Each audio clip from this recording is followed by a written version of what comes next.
ወእምዝ ርኢኩ ውስተ የማኑ ለውእቱ ዘይነብር ዲበ መንበር መጽሐፈ ጽሕፍተ እንተ ውስጣ ወእንተ አፋ እንተ ውስጣ ወእንተ አፋ። በስመ አብ ወወልድ ወመንፈስ ቅዱስ አሐዱ አምላክ አሜን። በዓለም ላይ የምትኖሩ ኦርቶዶክሳውያን የእግዚአብሔር ልጆች ሰላም እግዚአብሔር ይብዛላችሁ። ራእየ ዮሐንስ ትርጓሜ ምዕራፍ 5 ላይ ደርሰናል። ተከታታይ ትምህርት ነው። ሲናገር የመጣ ነው። ከዚህ በኋላ በመንበሩ ላይ ተቀምጦ ባለው በእሱ በቀኝ እጁ ውስጥ በውስጥ በአፋ የተጻፈች መጽሐፍ አየሁ። ገበታ ለገበታ ብራና ለብራና ጥራዝ ለጥራዝ የተያዘች ናት ብሎ ምዕራፍ 5ን ቅዱስ ዮሐንስ ወንጌላዊ በደሴተ ፍጥሞ በግዞት ቦታ ሆኖ የተናገረው ትርጓሜ ራእየ ዮሐንስ የሚለው የአዲስ ኪዳን ራእይ ወይም ትንቢት ይህንን ቃል ይናገራል። እንግዲህ ተናጋሪው ቅዱስ ዮሐንስ ነው። እየመጣ ግን የሚያጽፈውና ምስጢር የሚገልጸው ደግሞ የእግዚአብሔር መልአክ ቅዱስ ሚካኤል ነው። ያው ባለፈው ተማምረናል። ለእስራኤል ለ600 ሺህ እስራኤላውያን መና እያወረደ ባህር እየከፈለ ፀሐይ እንዳይመታቸው በደመና እየጋረደ ጠላት ከኋላ እንዳይደርስባቸው በደመና እየሸፈነ ከፊት እንዳይቆያቸው በደመና ከላይ ፀሐይ እንዳይመታቸው ከታችም ደግሞ እሾህ እንዳይወጋቸው በአጭሩ በ7 ደመና ሆሙ መዓልተ በደመና ወኩሎ ሌሊተ በብርሃነ እሳት፣ ቀን ቀን በደመና ሌሊት ሌሊት በእሳት በብርሃነ እሳት ይመራቸው ነበር የተባለው ቅዱስ ሚካኤል ነው። ለምሳሌ አሁን የጌታን ደም ረጭ የተባለው ቅዱስ ዑራኤል ነው። ምስጢር ገላጭ የተባለ ቅዱስ ራፋኤል ነው። ለምሳሌ አብሳሪ የተባለ ብቸኛው ማን ነው? ጸዋሬ ዜና ገብርኤል። አዎ የምስራች ተሸክሞ የመጣ ቅዱስ ገብርኤል ነው ማለት ነው። እንደገና ደግሞ ዶክተር ከመላእክት ተብሎ የተቀመጠው ደግሞ ቅዱስ ሩፋኤል ነው። ሌሎቹ አይችሉም ማለት አይደለም። ነገር ግን ለእያንዳንዱ ጸጋ አላቸው፣ በጸጋቸው እንዲጠቀሙ የተደረጉ መላእክት ናቸው ማለት ነው። እዚህ ራእይ ላይ ደግሞ ለቅዱስ ዮሐንስ ወንጌላዊ እየመጣ የሚነግረው ከእግዚአብሔር እየተላከ ቅዱስ ሚካኤል ነው ይለናል። ቅዱስ ሚካኤል ለሁላችንም ለእኛ የሚጠቅመውና የሚረባውን ከእግዚአብሔር ጋር የሚያገናኘውን ከሕዝብ ጋር የሚያገናኘውን ለበጎ የሚሆነውን ነገር ምስጢር እንዲነግረን የእሱ መልካም ፈቃዱ ይሁንልን። ውህትምት በሰባቱ ማኅተም አለ። ይቺ ብራና ለብራና አው ገበታ ለገበታ ተያይዛ ያየኋት መጽሐፍ ይልና በ7 ቁልፍ የተቆለፈች ናት ይላል። አው እስመ ሁልቆ ሳብዕ ፍጹም በኀበ ዕብራውያን 7 ቁጥር በዕብራውያን ዘንድ ፍጹም ነው። አሁን እያየ 7ቱ መጻሕፍት፣ 7ቱ ከዋክብት፣ 7ቱ ሊቃነ መላእክት እያለ ነው የሚናገረው እና ፍጹም በሆነ ማለት ነው። በ7 ቁልፍ የተቆለፈች እንደ ደብረ ብርሃን ወንጌል እንደ አጣጣሚ ሐዊ አንድም ዘሃለው ወይኩን ላለው አመጣ መጽሐፈ ጽሕፈቱ። አዎ አንዳንድ ጊዜ ይህ መጽሐፍ ምንድን ነው ጽሕፈቱ እስከየት የመጣ ነው ስንል ከገበታው ላይና ወይም ከመግቢያው ላይ የምናየው መጽሐፉን የሚያመለክታል። አንድ ከላዩ ላይ የመጽሐፉን ማንነት ይነገራል። 2 ደግሞ ገበታውን እንዲህ ስናደርገው ውስጥ ላይ ደግሞ ጸሐፊውን አድራሻውን ይናገራል። ከዚያ ቀጥሎ ደግሞ በመጽሐፉ ውስጥ የሚገኙ ውስጥ ላይ ያሉ ታሪኮችን መጽሐፉ ይናገራል ማለት ነው። ይህን ሲናገር መጽሐፍ ጽሕፍት ምስጢረ ምጽአት ይላል። ይቺ መጽሐፍ የተጻፈችው ምስጢረ ምጽአትን ይዛለች ይላል። ምስጢር እግዚአብሔር ብቻ ምንድን ነው? የማቴዎስ ወንጌል ምዕራፍ 24 ቁጥር 36 ላይ ያችን ቀን የእግዚአብሔር ልጅም ቢሆን የሰው ልጅም ማለት የሰው ልጅም ቢሆን አያውቃትም። ምን ማለት ነው? እግዚአብሔር ልጅ የሰው ልጅ የእግዚአብሔር ልጅ ነው አይደለ? እግዚአብሔር በዚህ ዓለም ሲኖር ተራበ፣ ተጠማ፣ ተሰደደ፣ ብዙ ነገር እናያለን። ይሄ የሰውን ስጋ መከራን በመጣ ጊዜ ሲጸልይ እናያለን። በለበሰው ስጋ ለእኛ ለልጆቹ ለማስተማር ስለፈለገ ያንን ነው ሞት የማይገባው ሞቶ ይልቁንም ሞትም በትንሣኤ ሰብሮ ሲነሳ እናያለን ማለት ነው። ስለዚህ ለእኛ አስተማሪነት ነው። ምን ይላል? መጽሐፍ ጽሕፍት ምስጢረ ምጽአት እንተ ውስጣ ይላል። በዚያች በብራናዋ ላይ የተጻፈው ግን የዕለተ ምጽአት ምስጢር ነው ይላል።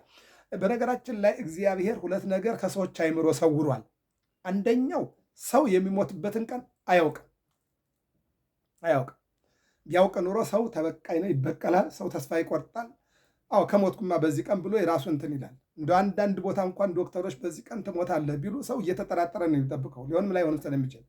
አዎ እንኳንስ የሞት ጉዳይ ይቅርና አንድ ሴት ያረገዘችውን እንኳን በዚህ ቀን ነው ትላለች እሷ፣ ዶክተሮቹ ደግሞ በዚህ ቀን ነው እያሉ አይጣጣምም ማለት ነው። ለምን? ሰው ስለሆነ ማለት ነው።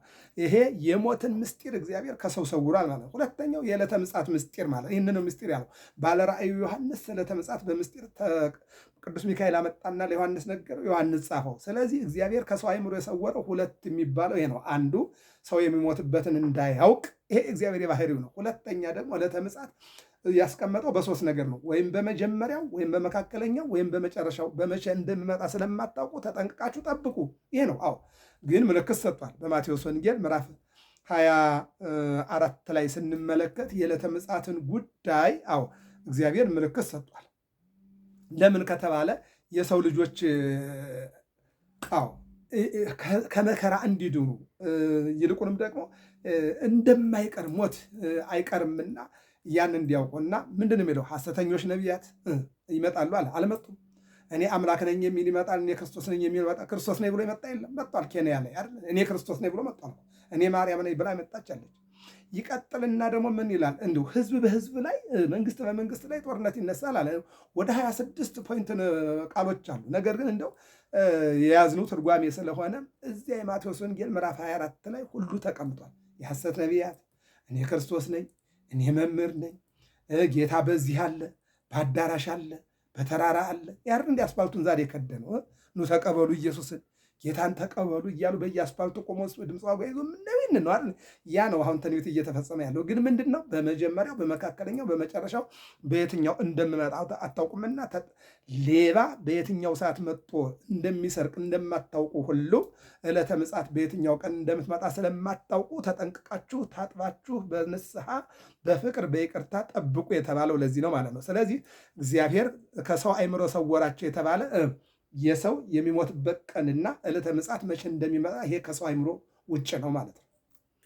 ሰው አሁን የሚጎለው ነገር እንዳለ ሌላውን ተው፣ ይህንን ማወቅ ያስፈልጋል። የእግዚአብሔር ጥበብ ምንድን ነው? ይሄ የማይመረመር ጥበቡ ይልቁንም ደግሞ የእግዚአብሔር የማይመረመር ባህሪው ይህንን የምናውቅበት ነው ማለት ነው። እና በውስጧም ይላል የዕለተ ምጽአት ምስጢር ተጽፎባት በመጽሐፏ ነበር ይልና ከምጽአት በፊት ያለው የሚሆነው ከምጽአት በኋላ የሚሆነው እነዚህ አሉ።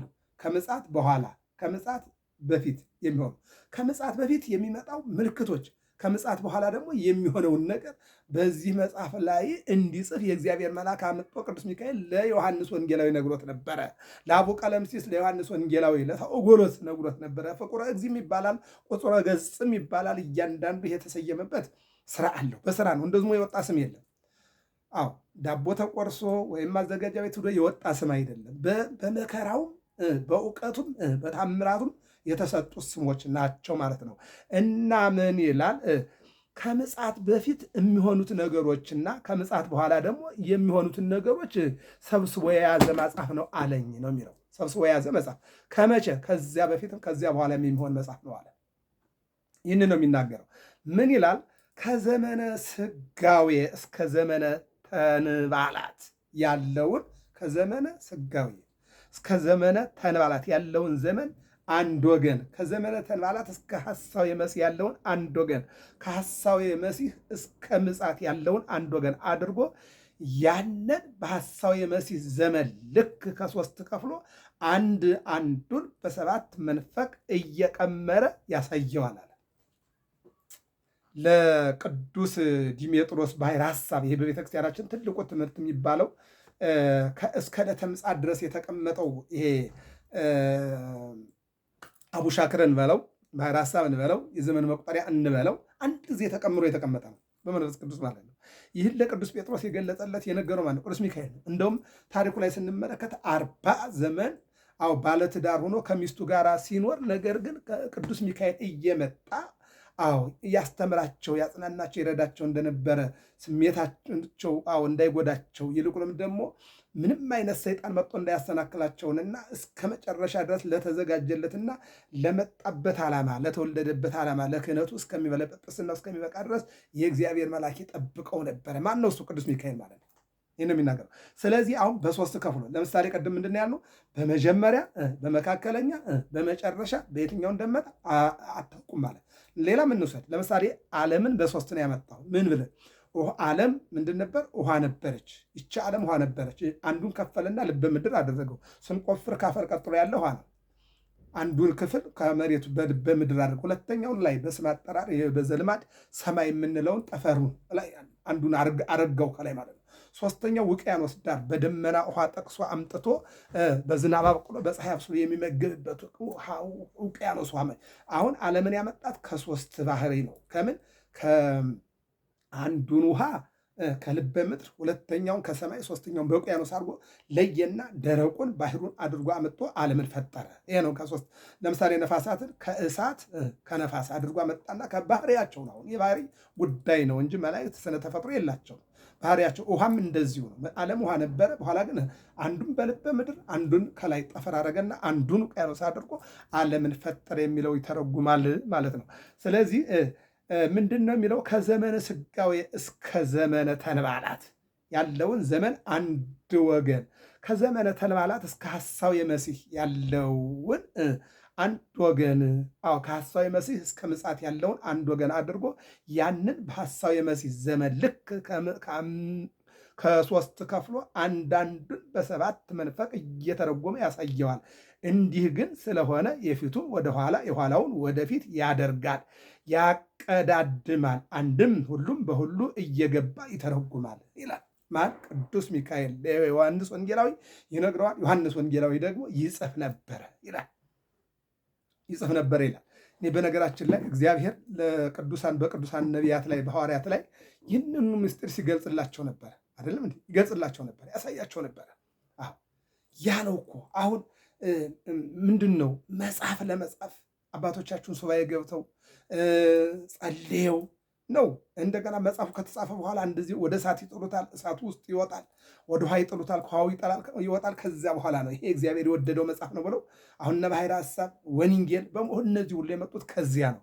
በእኛ ዘመን እንግዲህ ያው መጽሐፍት ብዙም የእውቀቱም ላይሰንሱም እንደገና ደግሞ የምስጢር ድልድሉም እንደገና ደግሞ ፈቃደ መንፈስ ቅዱስም ብዙ እንደ ንግድ የሆኑ ነገሮችን ነው የምናየው እንጂ እንደ ፈቃድ እግዚአብሔር ብለን መወስዳቸው ብዙ የሉም። ዞሮ ዞሮ ግን እግዚአብሔር ባለው በፈቀደላቸው አባቶች በኩል መጽሐፍት እየተጻፉ እያነበብን እንኖራለን። በአጭሩ ግን ቅዱስ ዮሐንስ የጻፈው ቅዱስ ሚካኤል እየመጣ እየነገረው እያበረታው እያጸናው የዮሐንስ ራእይን በሶስት አይነት መልኩ እዚህ ላይ ልንመለከተው የሚገባን ምንድን ነው ያለው? ከዘመነ ስጋዌ ማለት ክርስቶስ የነበረበት ዘመን ክርስቶስ 33 ዓመት ከ10 ቀን ያንን በዚህ ዓለም እየተመላለሰ አስተምሮ ወደ ሰማይ እያረገበትን፣ ከዚያ ቀጥሎ ደግሞ ተንባላት አማላጆች ማለት ነው። ይሄ አሁን ያለንበት ዘመን ነው። ከዚያ ቀጥሎ ደግሞ ሐሳዌ መሲህ አሁን ይሄ ክፉ የክርስቶስ ነው ብሎ የሚመጣው አሳቹ ማለት ነው። እሱ በሚመጣበት ዘመን ከብሉይ ኪዳን እንጀምር። እነ ሄኖክ ይመጣሉ፣ እነ ኤልያስ ይመጣሉ፣ እነ ቅዱስ ያሬድ ይመጣሉ፣ እነ ዕዝራ ይመጣሉ፣ እነ ዮሐንስ ወንጌላዊ ይመጣሉ፣ እነ አቡነ አረጋዊ ይመጣሉ። እነዚህ ሁሉ ወንጌል እያስተማሩ ሰማዕት ሆነው ያልፋሉ። ያን ነው ከሶስት ከፍሎ ምን አለ? ከዘመነ ስጋዌ እስከ ዘመነ ተንባላት ያለውን ዘመን አንድ ወገን፣ ከዘመነ ተንባላት እስከ ሐሳዌ መሲህ ያለውን አንድ ወገን፣ ከሐሳዌ መሲህ እስከ ምጽአት ያለውን አንድ ወገን አድርጎ ያንን በሐሳዌ መሲህ ዘመን ልክ ከሶስት ከፍሎ አንዳንዱን በሰባት መንፈቅ እየቀመረ ያሳየዋል ይልና እንዲህ ግን ስለሆነ የፊቱን ወደኋላ የኋላውን ወደፊት ያደርጋል፣ ያቀዳድማል ማለት ነው ይልና ምን አንድም ይላል ሁሉም በሁሉ እየገባ ይተረጉማል። አንድም መጽሐፍ ጽሕፍት ምስጢረ ዘመን እንተ ውስጣ ይላል። ምንድን ነው? ምስጢር ያልተገለጸባት እምቅ የሆነች ምስጢረ ምጽአት በክርስቶስ ዘንድ የታወቀች መልአኩ እያመጣ ለማን ይነግረዋል? ለዮሐንስ ወንጌላዊ ይነግረዋል ይላል። ይቀጥልና ምን ይላል? የተገለጸለት ያልተገለጸለትስ የለም ወይ ብሎ ከሱ አስቀድሞ በሱ ጊዜ ከሱ በኋላ የሚሆነውን ይነግሩ ነበር። ከሱ አስቀድሞ የነበረውንም ይነግረዋል። በሱ ጊዜ ያለውንም ይነግረዋል። ከሱ በኋላ የሚመጣውንም ይነግረዋል። ይሄ ነው ራእይ ማለት። ራእይ ወደኋላም ወደፊትም፣ ትንቢት ወደኋላም ወደፊትም ብላ ቤተክርስቲያን በትርጓሜ የምታስተምረው ይህንን ነው ማለት ነው። በፍጹም ስዋሬ ተሰውራ ያለች አንድም መጽሐፍ ጽሕፍት በፍጹም ስዋሬ በሰባት ቁጥር ማለት ነው። በሰባት ማህተም ማለት ነው። በማን በፈቃደ እግዚአብሔር የተዘጋች ማንም የሰው ልጅ ሊያውቃት የማይችል ምስጢረ ዓለም እንተ ውስጣ የሚታየው ወእንታፋ የማይታየው በውስጧ የማይታየው በውጭ ያለው የሚታየው ይቀጥልና ምስጢረ ዓለም እንተ ውስጣ የሚታየው ወእንታፋ የማይታየው አንድም እንተ ውስጣ ከሰማይ በላይ ከምድር በታች ያለው ወእንታፋ ከሰማይ በታች ከምድር በላይ ያለው ወህትምት በፍጹም መናስክተ ጥበቡ ተሰውራ ያለች አንድም ወህትምት በሰባት ክፍል የተሰነደች ተቀምራ የተቀመጠች መጽሐፍ ናት ብሎ ዘህልው ላለው አመጣ። አንድም ብቻ መጻእያትን አያሳየውም ይልና ኃላፊያትንም ያሳየዋል ብሎ መጽሐፍ ጽሕፍት አዳም እንተ ውስጣ ወእንታፋ ስጋው ወህትምት በሰባት ሀብታት የከበረ አሚን ኩነኔ ንጽሕና ኃይል መንግስት ክህነት ትንቢት ምስጢር በውስጡ ያለው እንውሰደው። ምንድን ነው? ስጋው ወህትምት በሰባት ሀብታት የከበረ አሚን በእውነት የታወቀ ኩነኔ መግዛት፣ ኩነኔ ፍርድ፣ ኩነኔ በእግዚአብሔር ዘንድ የታወቀ ሰዎች የማያውቁት ፈቃደ ሥላሴ ንጽሕና በንጽሕና የሚኖሩ ኃይለ እግዚአብሔር መንግስት በእግዚአብሔር ክህነት ትንቢት መጽሐፍ ጽሕፍት ይቀጥልና ማለት እመቤታችን እነዚህ ሁሉ ምንድነው? ሀብታት። ለምሳሌ ለዳዊት ሰባት ሀብታት ተሰጠውታል። ለቅዱስ ጊዮርጊስ 7 ዓመት እንዲጋደል ሀብታት ተሰጥቶታል። ለዮሐንስ መጥምቅ አንዱ ነው ሳለ 7 ሀብት ተሰጥቶታል። ሀብታት አሚን ማለት ሃይማኖት ማለት ነው። ኩነኔ ማለት መገዛ ማለት ነው። ንጽሕና ማለት ንጽሕና መጠበቅ ማለት ነው። ኃይል ማለት ኃይለ እግዚአብሔር ማለት ነው። መንግስት ማለት ነው የመንግስተ ሰማይ ቁልፍ ማለት ነው። ክህነት ማለት አገልግሎት ማለት ነው። ትንቢት ማለት መናገር ያለፈውንም የሚመጣው መጻኢውንም ኃላፊውንም የተናገረበትን ይልና መጽሐፍ ጽሕፍት ይልቁንም እመቤታችን እንተ ውስጣ ነፍሷ ወእንታፋ ስጋዋ ወህትምት በፍጹም ክብር የከበረች እስመ ሁልቆ ሳብዕ ፍጹም በኀበ ዕብራውያን 7 ቁጥር በዕብራውያን ዘንድ ፍጹም ነው ይለዋል። ይህ ነው የሚናገረው። እስመ ሁልቆ ሳብዕ ፍጹም በኀበ ዕብራውያን ፍጹም ውእቱ እንዲል መጽሐፍ ጽሕፍት ጌታ መጽሐፍ የተጻፈች ምስጢር መጽሐፍ ጌታ ምንድን ነው የሚናገር? እንተ ውስጣ ነፍሱ ወእንታፋ ስጋው አንድም እንተ ውስጣ መለኮት ወእንታፋ ትስብእት ወህትምት ኢሳይያስ የተናገረለት 7ቱን ሀብታት መስጠትን በተዋህዶ ገንዘብ ያደረገ መንፈስ ለቦ መንፈሰ አእምሮ፣ መንፈሰ ጥበብ፣ መንፈሰ ምክር፣ መንፈሰ ኃይል፣ መንፈሰ ረድኤት፣ መንፈሰ ፈሪሃ እግዚአብሔር 7 ሀብታት የሚባሉ በእግዚአብሔር ዘንድ የተሰጡ። ለምሳሌ ዮሐንስን 7ቱን አይተናል። የዳዊትንም 7ቱ የራሳቸው ሀብት አላቸው። አሁን እዚህ ላይ አናመጣው። ዳዊት 7 ሀብታት ተሰጥቶታል። ዮሐንስም ዮሐንስ መጥምቅ ማለት ነው 7 ሀብታት አንድ ሲሆን 7 ሀብት የተሰጠው ነው። እዚህ ላይ ግን የምናየው ምን ይላል?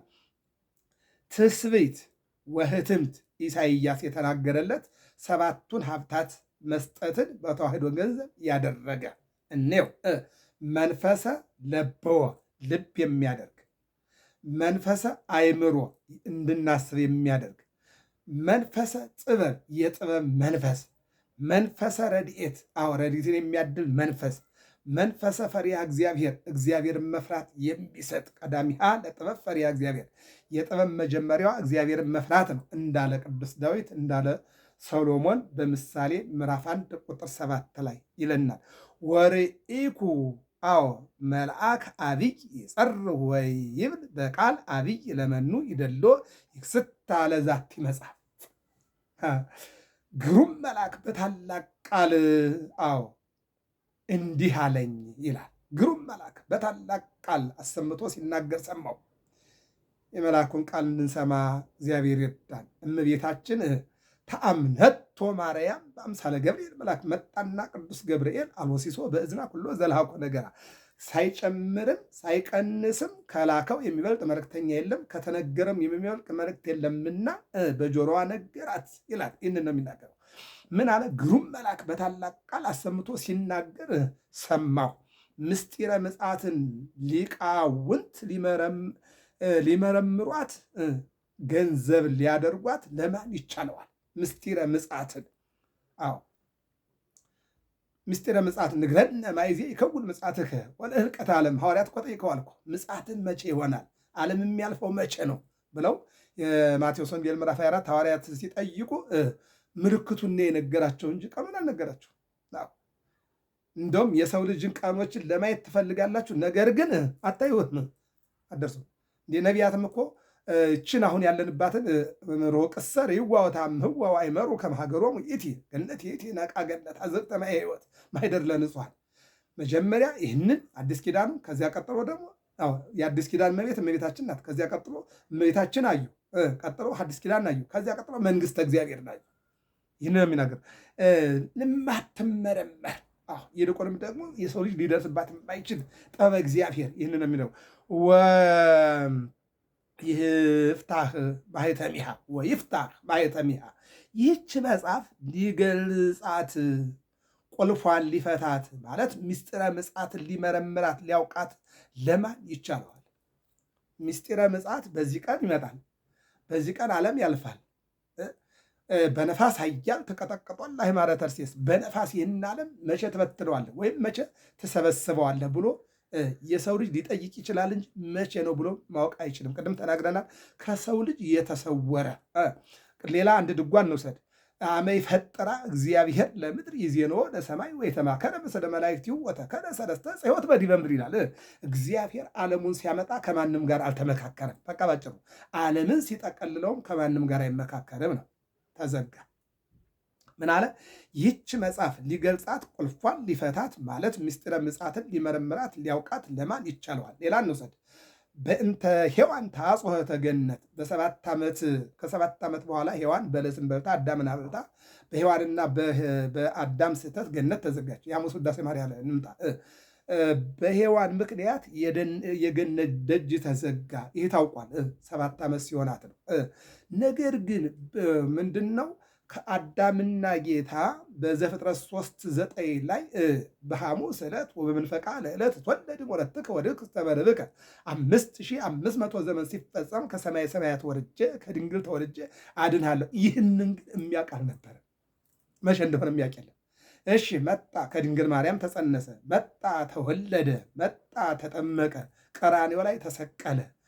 ተሰቅሎ በቀኝ በኩል ያለውን የማናይም ወይም ጥጦስን ሂድና ወደ ገነት ግባ አንተኑ ተቀድሞ ለአዳም በያ ውስጥ ገነት ብሎ እስከሚያስገባውና እነሆ የማናይ እስከሚገባ ገነትን ማንም በመቼ ትከፈታለች ብሎ የሚያስብ የለም፣ ያወቀም የለም። ይህ ምስጢር ዝግ ነበረ።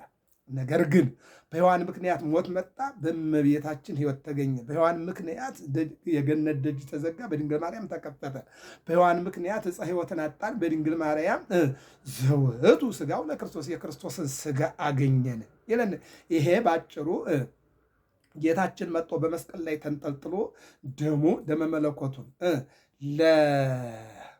ጥጦስ ወይም ደግሞ ለየማነ በቀኝ እንደተሰቀለው ማለት ነው ሰጦት ሂድና ይህ ቁልፍ ነው ከፍተህ ግባ አለው። ምን አለ እንዴ? ሱራፊ የሚባል መልአክ ዘፍጥረት 3 መጨረሻው ላይ የምታንቀለቀል የምትንበለበል ሰይፍ ይዞ እኮ ይጠብቃል አለው። እጅህን ዘርጋ አለው። እጅን ሲዘረጋ ደመ መለኮት ጠብ አደረገ። ምን ላድርገዋል? ይህን አሳየው፣ ዝቅ ይልሃል፣ ያን ጊዜ ግባ አለው።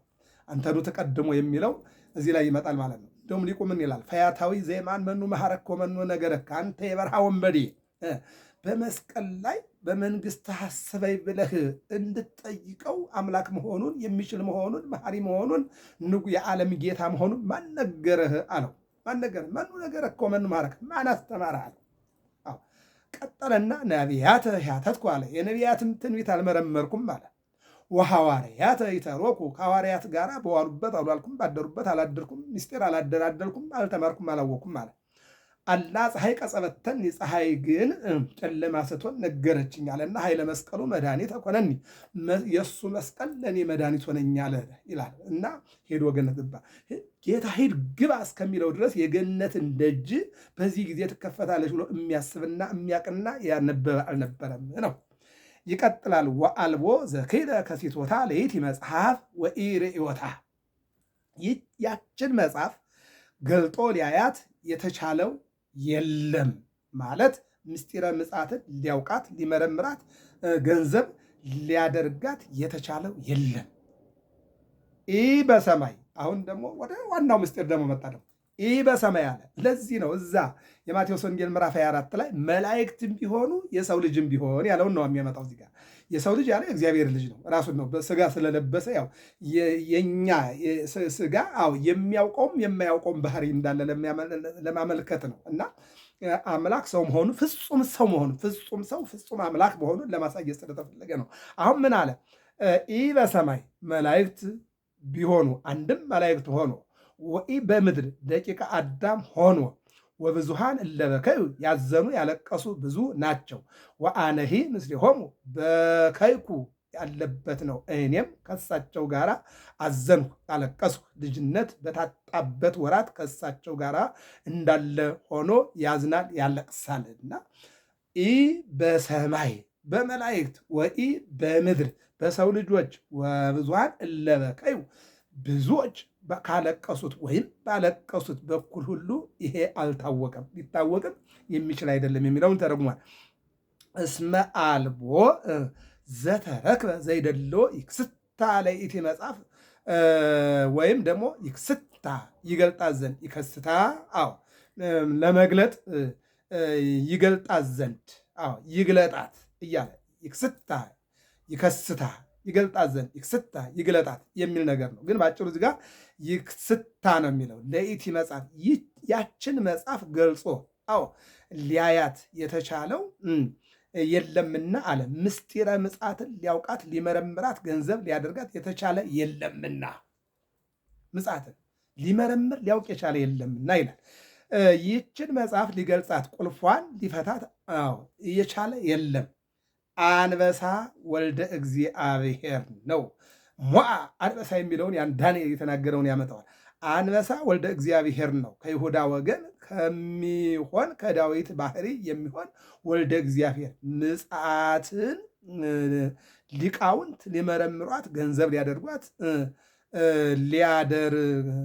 ገንዘብ ሊያደርጋት ተችሎታልና ድል ነስቷልና ቢል አንድ ነው። አንበሳ አለው። አንበሳ ፍለጋው እንዳይገኝ በጅራቱ እያጠፋ ይሄዳል። እየተረገጠ በጅራቱ እያጠፋ ነው የሚሄደው። ፍለጋው ማለት ምንድን ነው? ኮቴው እንዳይታወቅበት እያጠፋ ነው መንገዱን የሚሄደው። ጌታ በኦሪት ዘፍጥረት ምዕራፍ 3 ላይ በሰው ዱካ ፈለገው፣ በሰው ድምፅ ጠራው ይላል። የጠፋው ሰው ስለሆነ በሰው ዱካ የጠፋው ሰው ስለሆነ በሰው ድምፅ እግዚአብሔር ፈለገው ይላል። እግዚአብሔር አምላክ ሁላችን ይፈልግ። የእርሱም አሰረ ባህሪው አይመረመርምና አንበሳ ሲተኛ አይኑ ይገለጣል፣ ሲነቃ አይኑ ይከደናል። እሱም ንውም በሰውነቱ ንቁህ በመለኮቱ ነውና አንበሳ ሲወለድ ደክሞ ይወለዳል፣ እስከ 3 ቀን ድረስ ደክሞ ይሰነብታል። አባቱ ከሩቅ ሆኖ ጣህሩን ባሰማው ጊዜ ኃይል አግኝቶ ይነሳል። እሱም 3 መዓልት 3 ሌሊት በከርሰ መቃብር አድሮ አቡሁ አንስኦ ይለዋል። ምንድን ነው? በአብይ ኃይል ወስልጣን ወተንሳይኩ በፈቃደ ባሕቲቱ ያለበት ነው። በአብይ ክርስቶስ ተንሥአ እሙታን፣ ክርስቶስ ከሙታን ተለይቶ ተነሳ። በአብይ ኃይል ወስልጣን፣ በራሱ ኃይል ስልጣን ኃይልና ስልጣን በራሱ ስልጣን ተነሳ የሚለውን ነው የሚተረጉሙ። ይህ እንግዲህ ያው ዘፍጥረት 49:9 ኢሳይያስ 11:1 ላይ ራዕይ 22:6 ላይ እንመጣበታለን። በ24ቱ ሊቃናት መካከል ባሉ በአራቱ ኪሩቤል ላይ ባለ መንበሩ ላይ ጎኑን እንደተወጋ ያለ በግ አየሁ አለ። ጎኑን የተወጋ በግ አየሁ፣ ሀተታ ድል ነስቶታልና አንበሳ መሥዋዕት ሆኗልና በግ አለው። በግ እንደ ሰውነቱ፣ አንበሳ እንደ አምላክነቱ የሚተረጎም ነው ይለናል። ወዝንቱ ውእቱ መንፈሱ ለእግዚአብሔር ዘተፈኖ ውስተ ኩላ ምድር ይላል። ይኸውም ስራውን በምልአት የሚሰራ የእግዚአብሔር ሕይወቱ መንፈስ ቅዱስ ነው። አንድም አቅርንት ሐዋርያት ናቸው። ወይኬልሁ ከመ ቃለ ቀርን ይላቸዋልና አይንት ነቢያት ናቸው። መጻእያቱን ያውቃሉና ነቢያት፣ አበይት ነቢያት፣ ደቂቀ ነቢያት አስቀድመው የእግዚአብሔርን መወለድ ተናግረዋልና ይህን ይናገራል። አዕይንት ቀሳውስት አቅርንት ዲያቆናት ናቸው። አቅርንት አላቸው በተልኮ ይኖራሉና እስመ ዘተወልደ መንፈስ መንፈስ ውእቱ ይላቸዋልና። ወመፃ ወተመጠዋ እምነ የማኑ ለዝክቱ ዘይነብር ዲበ መንበር። ገብረ መስቀል ሚዲያ ነው። ሰብስክራይብ፣ ላይክ፣ ሸር አድርጉ። ራእየ ዮሐንስ ትርጓሜ ምዕራፍ 5 ቁጥር 7 ይቀጥላል። ሰብስክራይብ፣ ላይክ፣ ሸር አድርጉ። እግዚአብሔር አምላክ ሀገራችን ሰላም ያደርግልን። ጾሙን እነሆ ጀምረን እስከምናጠናቅቅ ድረስ እንቅፋት እንዳይመታን፣ ጉድለት እንዳይገኝብን እግዚአብሔር መንፈስ ቅዱስ እንዲጠብቀን፣ መላእክት እንዲያማልዱን፣ ድንግል ማርያም በእናትነቷ እንዳትለየን የጊዜ ባለቤት እግዚአብሔር ዘመነ መራዊ፣ ዘመነ ቅበላ፣ ዘመነ ኤጲፋንያን አሳልፈን ወደ አብይ ጾም እየገባን ነውና ይህን ጊዜ እነሆ የምንጾመው ጾምና የምንጸልየው ጸሎት የምንመጸውተው ምጽዋት የተሰደዱትን የሚመልስ የታሰሩትን የሚያስፈታ ያዘኑትን የሚያጽናና የተጎዱትን የሚያክስ እንዲያደርግልን መልካም ፈቃድ ይሆንልን። ገብረ መስቀል ሚዲያ ይሁን ይቶ ነው። ተከታተሉ።